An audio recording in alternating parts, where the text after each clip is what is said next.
Amado Padre Celestial, muchas gracias por este hermoso día, gracias por tu amor y tu misericordia, por la vida que nos das, la familia, Señor.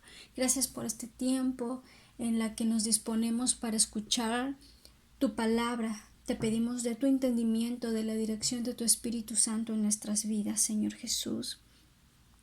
También te pedimos perdón por toda falta, por todo pecado, Señor, por alguna situación en la cual hayamos contristado tu Espíritu Santo, Señor, o alguna situación en la que nos hayamos puesto en discusión con alguien. Dios, ayúdanos a ponernos en paz con aquella persona, Señor, para que nada nos estorbe, para que nada se aloje en nuestro corazón, Señor, y sea algún estorbo para tener comunión contigo, Señor.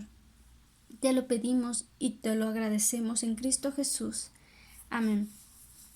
Bueno, hoy vamos a ver el tema de la apostasía, que viene en Primera de Timoteo, capítulo 4, que es la continuación a la última enseñanza que tuvimos, que habla sobre el misterio de la piedad.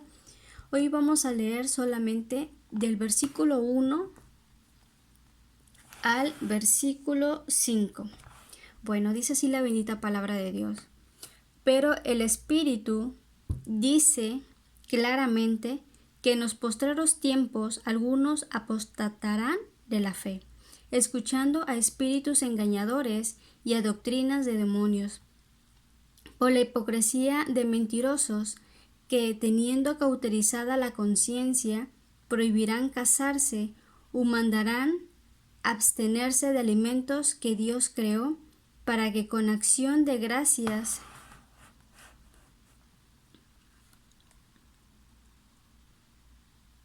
participen de ellos los creyentes y los que han conocido la verdad, porque todo lo que Dios creó es bueno, y nada es de desecharse, si se toma con acción de gracias, porque por la palabra de Dios y por la oración es santificado. Bueno, entonces, como vemos, aquí habla sobre la apostasía en las iglesias, tema que abordó el apóstol Pablo después de hablar sobre el misterio de la piedad. Y es curioso que este capítulo 4 comienza con la palabra pero. Después de que anuncia este misterio de la piedad, dice, pero el Espíritu dice claramente. Entonces ese pero es como indicando el marcado contraste que existe entre el Evangelio de Cristo de la sana doctrina, que tiene que ver con el misterio de la piedad, y el contraste que tiene con la apostasía dentro de la iglesia, razón por la cual Pablo se dispuso a examinar en este capítulo 4. Entonces, vamos a aclarar qué es la apostasía. ¿Qué es apostasía? Bueno, esta palabra en griego está compuesta por dos palabras, apo, que significa alejarse de o caer, y la otra palabra es istasis, que significa rebelión. Entonces, esto significa que es el acto de rechazar la fe o las doctrinas profesadas o creídas, apartándose para adoptar otras. El libro de Ezequiel, capítulo 14, versículo 7, lo expresa como el apartamiento o la rebelión contra el Dios de Israel. ¿Sí? Entonces es renunciar voluntario, la renuncia voluntaria a la fe en Cristo, hecha por alguien que previamente pues manifestaba creer en Él. La persona apóstata abandona su fe, y esta es más común en tiempos de persecución. La apostasía también se produce cuando la persona renuncia a su fe cristiana para adherirse a una ideología política, o porque cae en un escepticismo naturalista, o porque adopta el hedonismo desenfrenado, o el materialismo, o una búsqueda obsesiva de poder. Entonces, este término también viene a ser usado en Israel después del periodo de la helenización con Antíoco Epífanes, el cual impuso la apostasía, cambiando la fe y las costumbres de Israel por las helénicas. Desde esa época, abandonar la fe de Israel era apostatar. Bueno, vamos a analizar qué dice aquí los postreros tiempos. Esta frase de postreros tiempos, esta expresión puede referirse a los últimos días de la iglesia sobre la tierra, o bien a los días de la iglesia que siguieron inmediatamente a la vida de Pablo, de la cual considero que es esta última, puesto que la apostasía en la iglesia ya había comenzado en este tiempo. Recordemos que cuando Pablo estaba en Éfeso, él les había advertido que llegarían lobos vestidos con pieles de cordero, que engañarían a los creyentes. El apóstol Juan pudo decir también que ya hay muchos anticristos, y el error, o sea, la doctrina del error ya había entrado en la iglesia desde los tiempos de los apóstoles. La primera gran iglesia fue la iglesia copta de África, en África, que estaba muy adelantada a las demás iglesias. África del Norte ha producido algunos de los principales santos o ídolos de la iglesia primitiva. Sí, sabemos que la iglesia primitiva, o me refiero a la iglesia primitiva, a los que se iban convirtiendo, iban creyendo en Jesús desde los tiempos de Jesús y de los tiempos de los apóstoles. Entonces, les estaba diciendo que en África del Norte se produjeron los principales santos o ídolos, incluyendo a San Agustín, a Tertuliano, a Atanasio, pero la iglesia cayó en apostasía y se apartó de la fe. Entonces, cuando Pablo dijo aquí, en los últimos tiempos, no estaba pensando en la segunda venida de Cristo. Sin embargo, en 2 de Timoteo 3:1, vamos a ver qué dice. Aquí ya estamos. Dice, también debes saber esto, que en los postreros días vendrán tiempos peligrosos. ¿Sí? Aquí estaba Pablo usando una expresión técnica que siempre se refería a los últimos días de la iglesia en la tierra, antes que el Señor la recoja. Pero recordemos que los últimos tiempos mencionados aquí en este pasaje,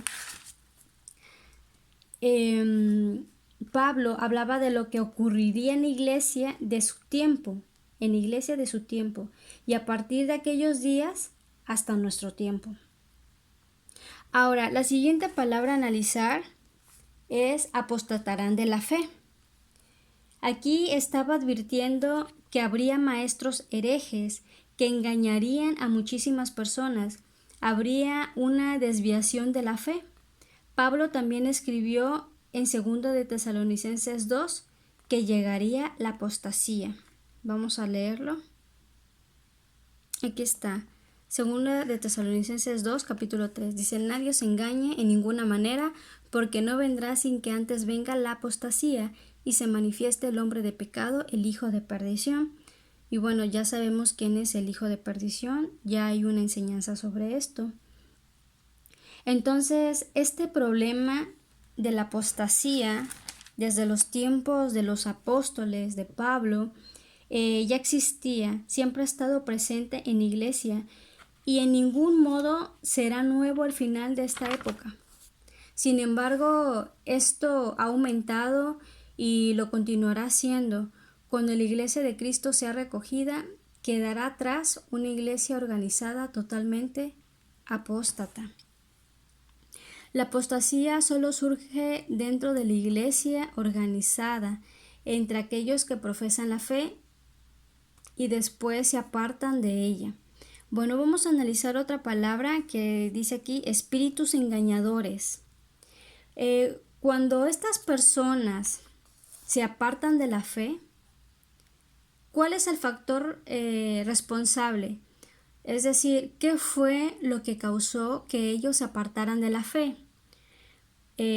Podemos mencionar varios factores. A lo mejor que estos habían obtenido una educación mejor o un mejor nivel educativo o que eran más intelectuales, o fue a causa de que el desarrollo científico y el aumento del conocimiento revelaron que la fe ya no podía sustentarse.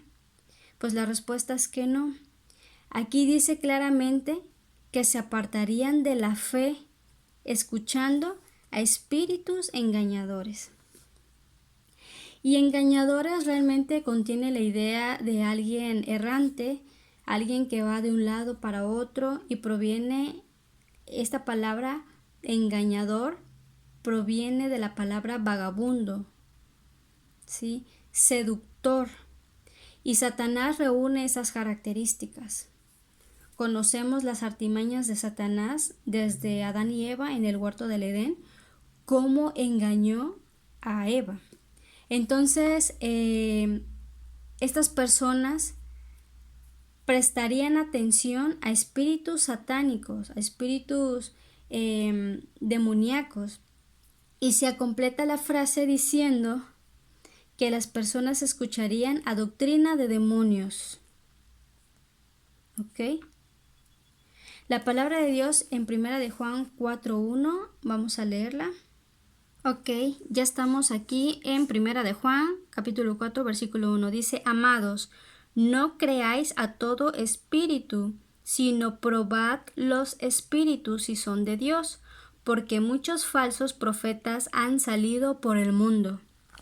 Ok, entonces, por lo que la verdadera doctrina que debemos creer y aplicar es la enseñada por Jesús y la enseñada por los apóstoles, el misterio de la piedad, el cual ya analizamos antes de esta enseñanza, la cual comprende y revela que Dios se tuvo que materializar en carne, en forma humana, ¿sí?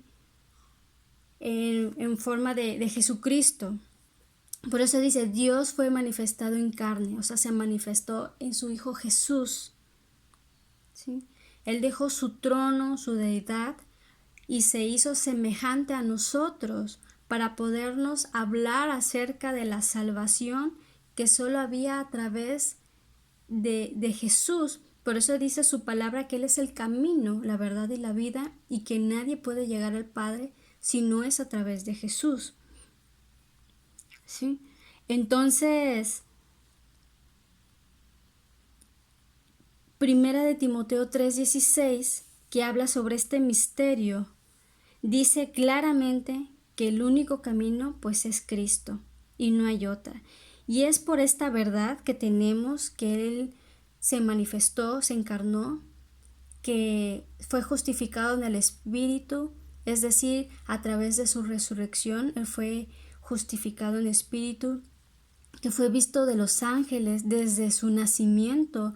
Los ángeles anunciaron el nacimiento del Mesías, de Jesús, predicado entre los gentiles, o sea, entre los que no eran de sangre judía, sino a todo el mundo fue manifestado el Evangelio de Cristo. Y al final que lo mataron, que en esa cruz, él fue obediente hasta la muerte de cruz, pero resucitó y ascendió y actualmente Él está sentado a la diestra del Padre. Entonces tenemos, gracias a esta verdad, que es el misterio de la piedad, es que podemos contrastar las doctrinas falsas, las doctrinas demoníacas. Entonces toda doctrina que enseñe lo contrario a este misterio de la piedad es falso. Toda doctrina que te enseñe que Jesús no es Dios, que te enseñe que Jesús no fue el mismo Dios y que te enseñe que Jesús fue un profeta más que murió, así como un gran líder religioso como Gandhi o Buda o no sé qué otros existan, todos estos que te digan estas cosas, pues es mentira, porque va en contra de la verdad indiscutible, ¿sí? ¿Qué es esto? Sabemos que la historia se compone por un conjunto de testimonios y la palabra de Dios, este libro, es un conjunto, es un compilado de testimonios de lo que vieron los apóstoles, Mateo, Marcos, Lucas, Juan, ¿sí? De lo que vieron cada uno de ellos, vemos los relatos de lo que hizo Esteban, los relatos que hizo el apóstol Pablo y de los demás siervos y discípulos que se levantaron después de Jesús. Entonces, teniendo la verdad y teniéndola clara y teniendo el conocimiento de cuál es la verdad, va a ser difícil que seamos engañados por esa clase de doctrinas mentirosas. ¿Sí? Ahora, aquí en el versículo 2 dice, la hipocresía de mentirosos que teniendo cauterizada la conciencia. Vamos a ver qué tiene que ver esto. Aquí se usa un lenguaje un poco más duro y un poco más directo al hablar de hipócritas y de mentirosos. Los apóstatas fingen ser muy piadosos y muy religiosos. ¿Qué quiere decir esto? Que los apóstatas están dentro de las iglesias. Recordemos que la palabra de Dios dice que el trigo y la cizaña crecen juntos, ¿sí? Tanto verdaderos creyentes como falsos creyentes habitan dentro de la iglesia. Tenemos el ejemplo de Judas, fue uno de los discípulos de Jesús. Él fue una cizaña, ¿sí?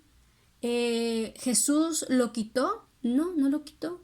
Creció junto con los demás, ¿sí? Recibió la palabra por igual y recibió la verdad por igual, pero él decidió envanecer su corazón con la avaricia. Ese fue su error. Pero entonces aquí podemos ver que los apóstatas fingen ser muy piadosos y muy religiosos. Continuando con el ejemplo de Judas, vemos que cuando la mujer que derramó su perfume muy caro a los pies de Jesús, hubo uno de sus discípulos que le dijo, bueno, pero ¿por qué hace esto esta mujer? Mejor hubiera vendido el perfume y se lo hubiera dado a los pobres. ¿Quién adivinan que dijo esto? Fue Judas. Así que Judas maquillaba muy bien su avaricia, haciéndole creer que era muy piadoso y se preocupaba por los pobres.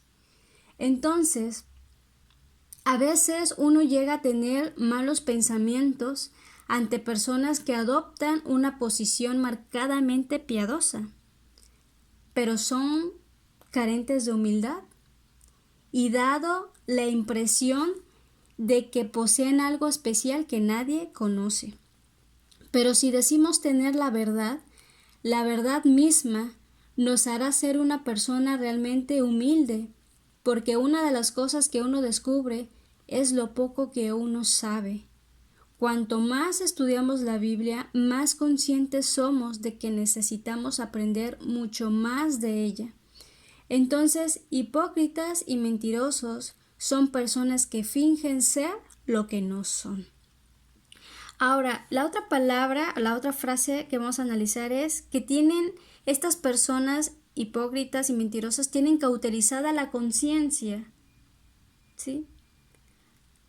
Aquí como leímos, vamos a leer 1 de Timoteo 1:5.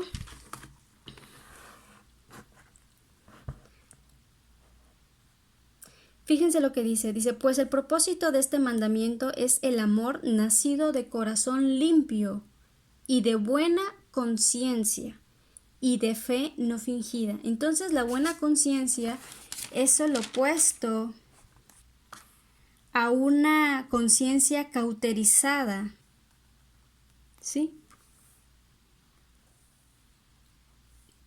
Entonces nosotros las cosas que deberíamos caracterizar o tiene que caracterizar una iglesia es una fe no fingida, el amor y una buena conciencia, como lo dice aquí en Primera de Timoteo. Deberíamos ser personas compasivas y bondadosas.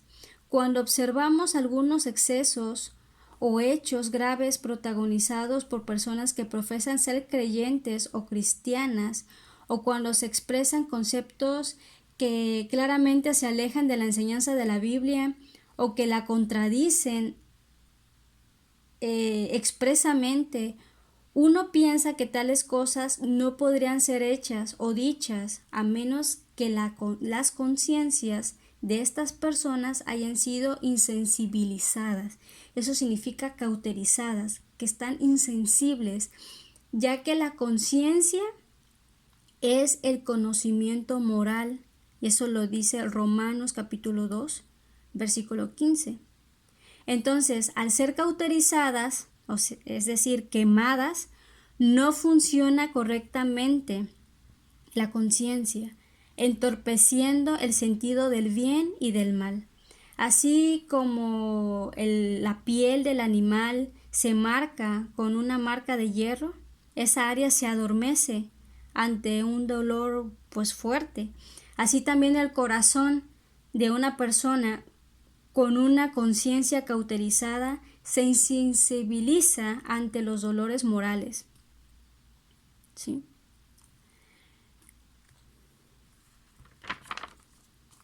Ahora, una buena conciencia es capaz de distinguir, como les dije, el bien del mal y está libre de culpa y mantiene su integridad porque huye de las tentaciones.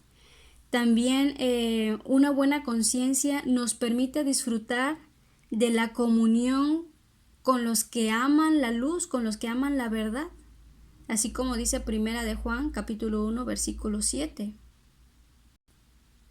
Aquí está, dice, pero si andamos en luz, como Él está en luz, tenemos comunión unos con otros, y la sangre de Jesucristo, su Hijo, nos limpia de todo pecado. Entonces, las mentiras del diablo vienen siendo como un anatema para el que tiene la conciencia tranquila. Y bueno, en la Biblia tenemos ejemplos de personas que cayeron en la apostasía. Es decir, como les expliqué, que dejaron su fe, se dejaron engañar, seducir por el mundo y abandonaron su fe en Cristo y regresaron a su pasada manera de vivir, de pecado, de inmoralidad y de todo lo que implica, pues, lo que te enseña el mundo. Vamos a leer 1 de Timoteo 1. Ya estamos en el 1. Vamos a leer el versículo 19. Fíjense muy bien lo que dice. Dice, manteniendo la fe y buena conciencia, desechando la cual naufragaron en cuanto a la fe algunos, de los cuales son Himeneo y Alejandro, a quienes entregué a Satanás para que aprendan a no blasfemar. Entonces, aquí estos dos iban bien, estaban junto con Timoteo, junto con los demás que se convirtieron a Cristo, a Jesús, pero de alguna manera empezaron a naufragar. O sea, quiere decir que dejaron la fe, su buena conciencia y se dejaron engañar, seducir. Y dice, los entregué a Satanás para que aprendan a no blasfemar. O sea, pues los reprendió, ¿no? También tenemos otro ejemplo en 2 de Timoteo 4:10. Dice, porque Demas, acá está, me ha desamparado, amando este mundo, y se ha ido a Tesalónica. ¿Sí? O sea, él se volvió atrás.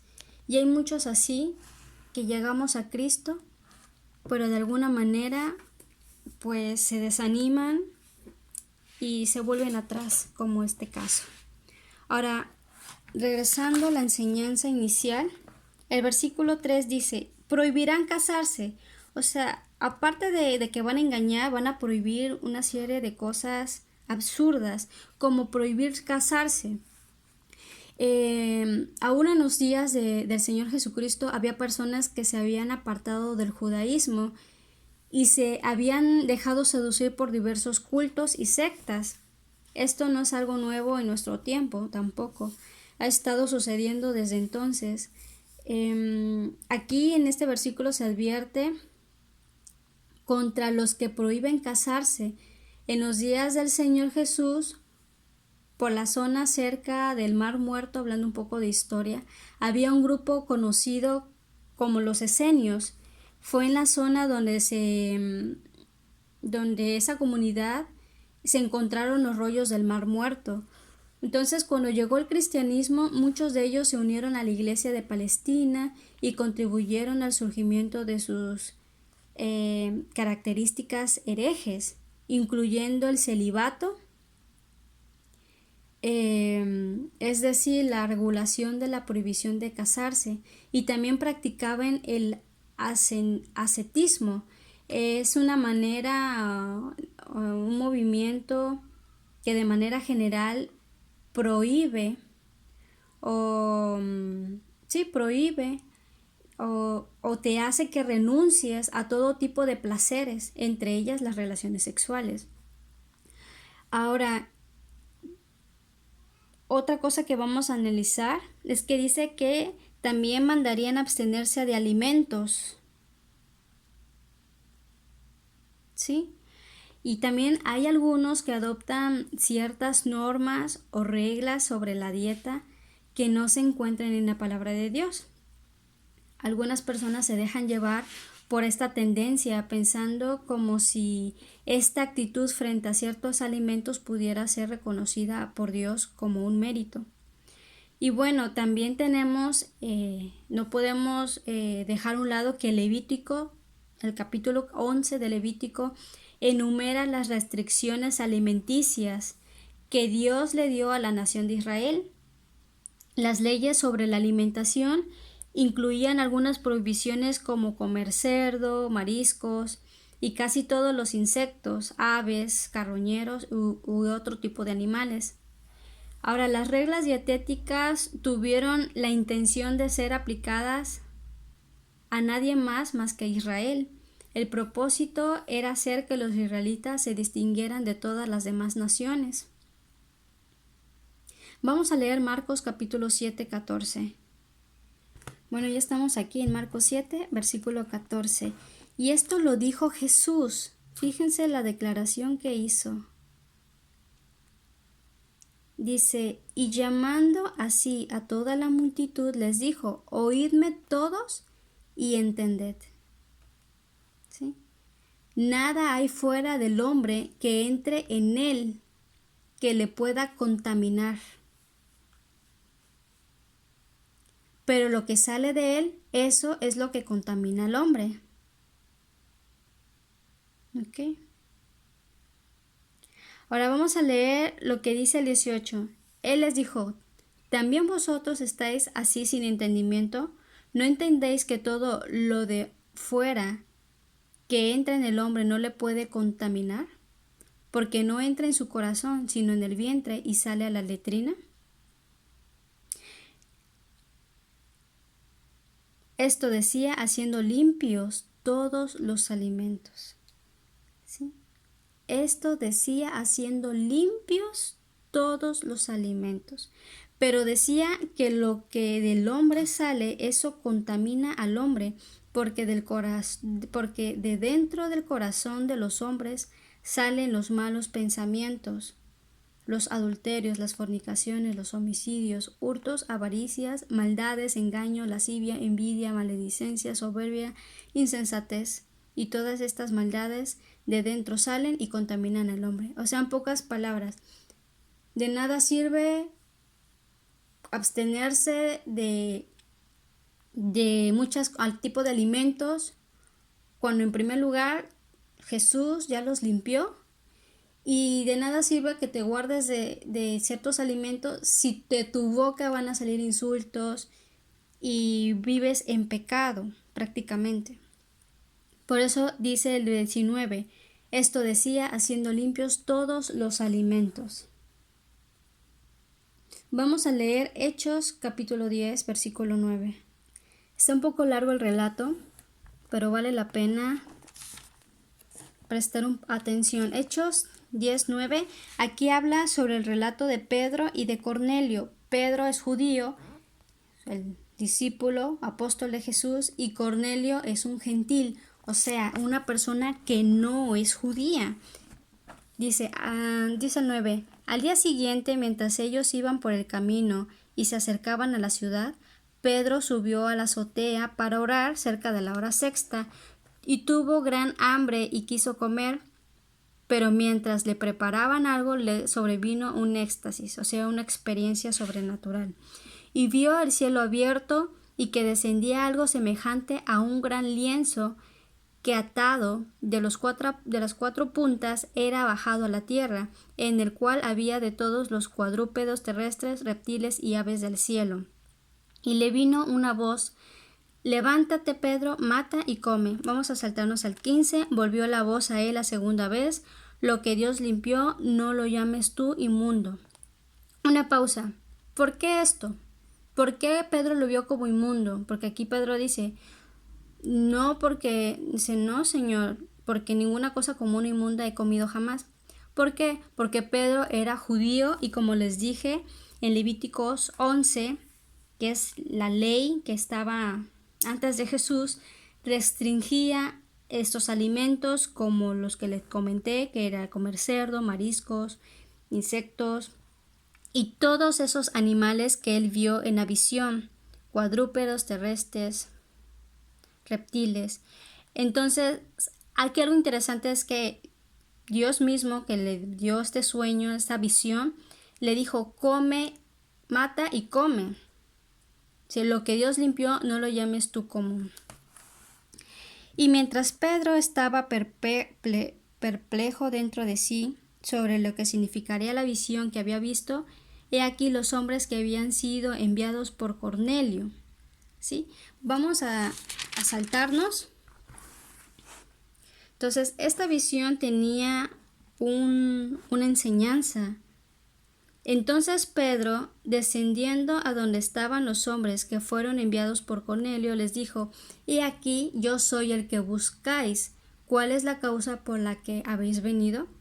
Ellos dijeron: Cornelio, el centurión, varón justo y temeroso de Dios, y que tiene buen testimonio en toda la nación de los judíos, ha recibido instrucciones de un santo ángel de hacerte venir a su casa para oír tus palabras.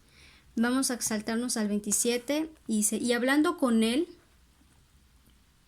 o sea, con Cornelio, entró y halló a muchos que se habían reunido. O sea, no tan solamente Pedro llegó a casa de Cornelio, sino que en casa de Cornelio estaban los parientes y amistades de Cornelio. En el 28 dice: y les dijo: vosotros sabéis cuán abominable. Fíjense lo que Pedro les estaba diciendo a Cornelio y a todas sus amistades y familias.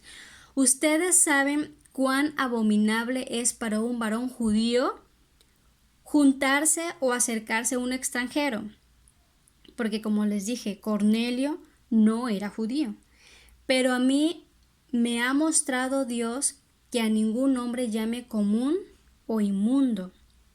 O sea, aquí Dios, a través de esta visión que tuvo de los animales que podía comerlos, Dios le estaba dando una lección de romperle ese molde que tenía de la ley, ¿no? Y que en Jesucristo pues ya habían sido limpios todos los alimentos, como lo leímos en Marcos 7:19. ¿Sí? Y bueno, aquí vamos a saltarnos a Hechos 11:17. Dice: si Dios pues les concedió también el mismo don que a nosotros, que hemos creído en el Señor Jesucristo, ¿quién era yo que pudiese estorbar a Dios? O sea, ¿quién era yo para no compartirle la palabra también a los gentiles, a los no judíos? Entonces, oídas estas cosas, callaron. Aquí Pedro le contó toda su hazaña a sus amigos judíos, y por eso dice: oídas estas cosas, callaron y glorificaron a Dios, diciendo: de manera que también a los gentiles ha dado Dios arrepentimiento para vida. ¿Sí?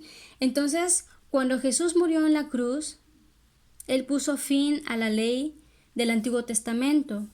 Y eso lo pueden ustedes checar con tiempo en Romanos capítulo 10, versículo 11, en Gálatas 3, versículo 24 al 26, y en Efesios capítulo 2, versículo 15. Aquí estoy en Efesios 2:15. Dice: aboliendo en su carne las enemistades, la ley de los mandamientos expresados en ordenanzas. Aquí, bueno, uno de ellos, la lista de alimentos, ¿no? De Levíticos 11. Para crear en sí mismo de los dos un solo y nuevo hombre, haciendo la paz. Entonces, ahora recordemos lo que leímos en Hechos 2:42, que dice que la iglesia primitiva también perseveraba en la doctrina de los apóstoles. Quiero hacer énfasis en eso. En Hechos 5, versículo 42, también leemos que Pedro y Juan todos los días en el templo y por las casas no cesaban de enseñar y predicar en Jerusalén. En Hechos capítulo 8, versículo 40, también podemos leer que Felipe, otro de los discípulos, hacía lo mismo, que era enseñar la palabra de Dios. ¿Sí? Entonces, recordemos que la iglesia primitiva perseveraba en la enseñanza de Jesucristo y en la doctrina de los apóstoles. ¿Sí? Como aquí dice, Hechos 2:42. Entonces, también vamos a leer ahorita lo que dice Hechos 21:25.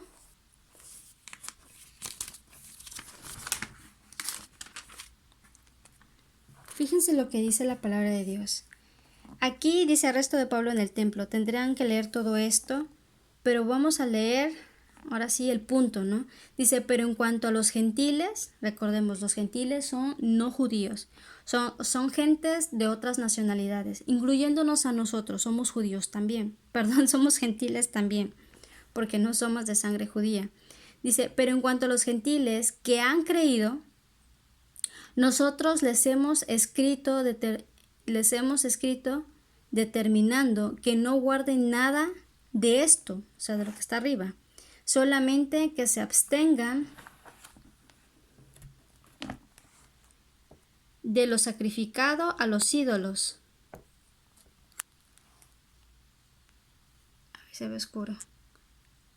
De sangre, de ahogado y de fornicación. ¿Sí? Ahora vamos a explicar un poquito esto. De lo sacrificado a ídolos, es decir, no comer alimentos dado a ídolos, ¿sí? Que alimentos que se llevaron ante algún rito, alguna invocación, alguna veneración a alguien o a algo. Dice: para no caer en la idolatría o en la aceptación a este tipo de cosas, que es ofrecer alimentos a ídolos. Ahora, cuando dice de sangre, se refiere a no comer sangre, ¿sí? A no comer sangre. Y a lo mejor digas: bueno, pues yo no como sangre. Bueno, tenemos el ejemplo de la moronga, ¿sí? Ahora, cuando dice de ahogado, se refiere a no ingerir la carne de animales estrangulados, ¿sí? Hay personas que matan el pollo, le tuercen el cuello, entonces esa carne se pone negra porque el animal no fue desangrado, ¿no? Ahora, dice fornicación. Ya sabemos qué es la fornicación, ¿sí? no participar en ese acto inmoral sexual, ¿sí?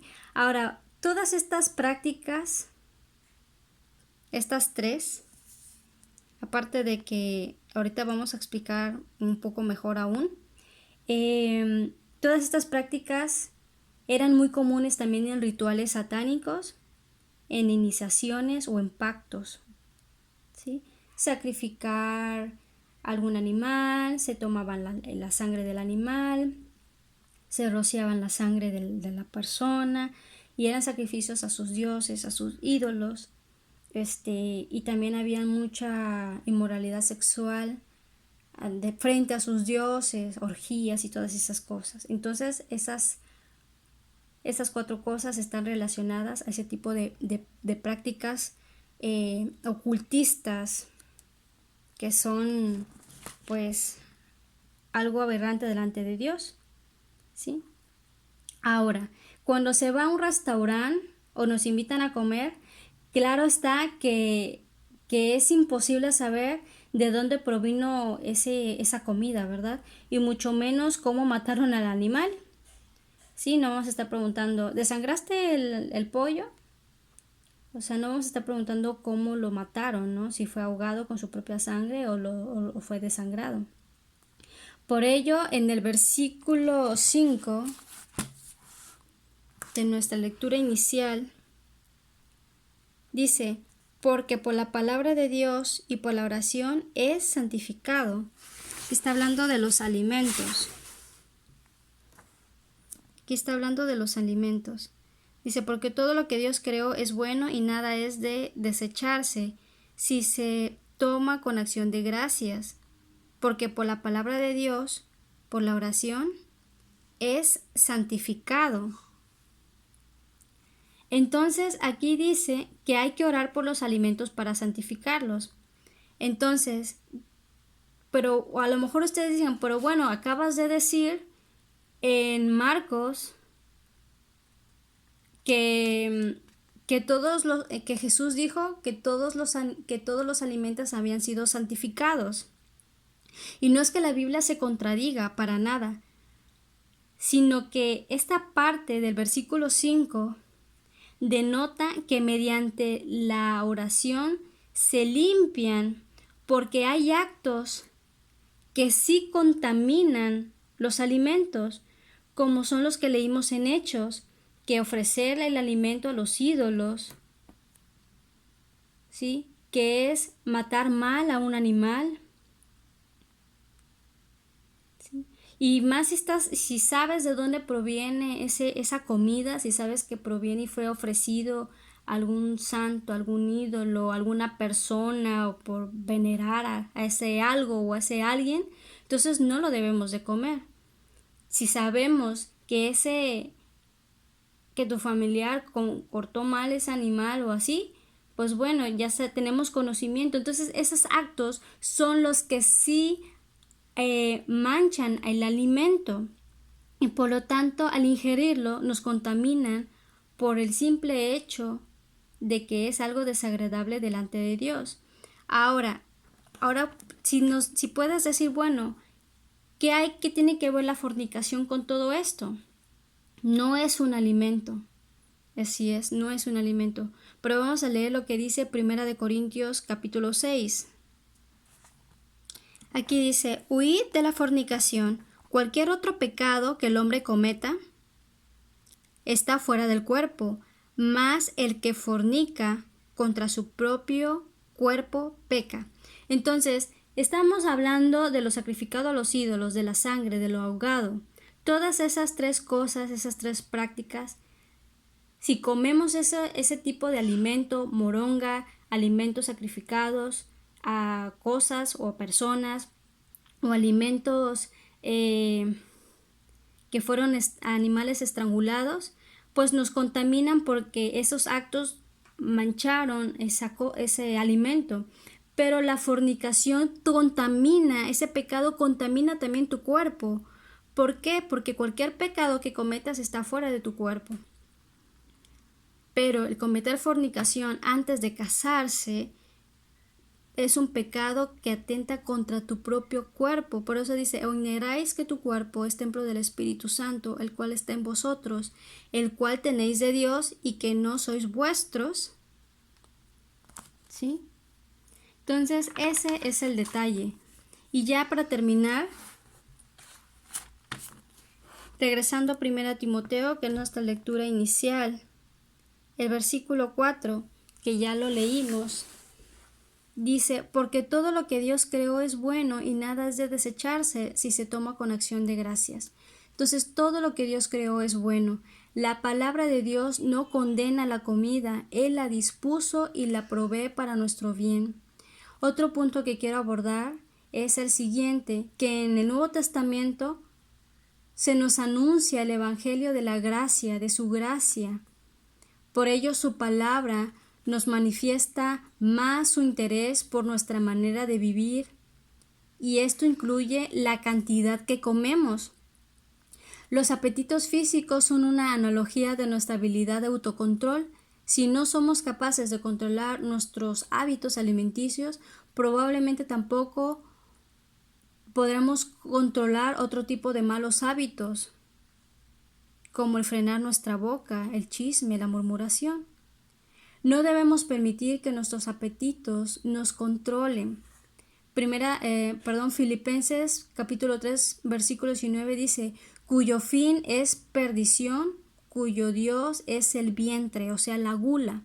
También Proverbios capítulo 23, versículo 20 al 21 habla del comilón, y Proverbios capítulo 28, versículo 7 habla del glotón.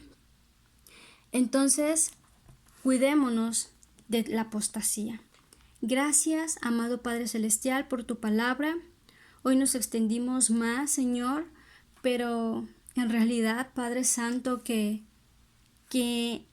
en pocos versículos hay tanta enseñanza, Señor, que yo quisiera resumirla, Padre, pero yo te pido, Señor Jesús, que lo que se pudo haber hablado, Señor, conforme tu palabra, quede, Señor, en el corazón de los que escuchan estos audios, Padre, de tus hijos y de tus hijas, Dios.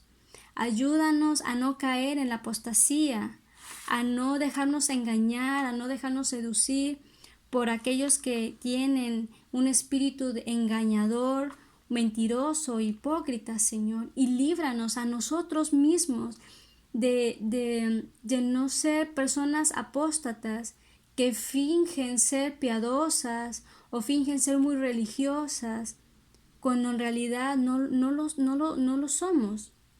Líbranos de tratar de aparentar algo que no somos. Así como cayó Judas, líbranos, Señor. Así como cayó Dimas, líbranos, Dios. O Himeneo y Alejandro, líbranos, Señor. Ayúdanos, Dios, a perseverar en la fe en Cristo Jesús. Te lo pedimos y te lo agradecemos en el nombre de Jesús. Amén.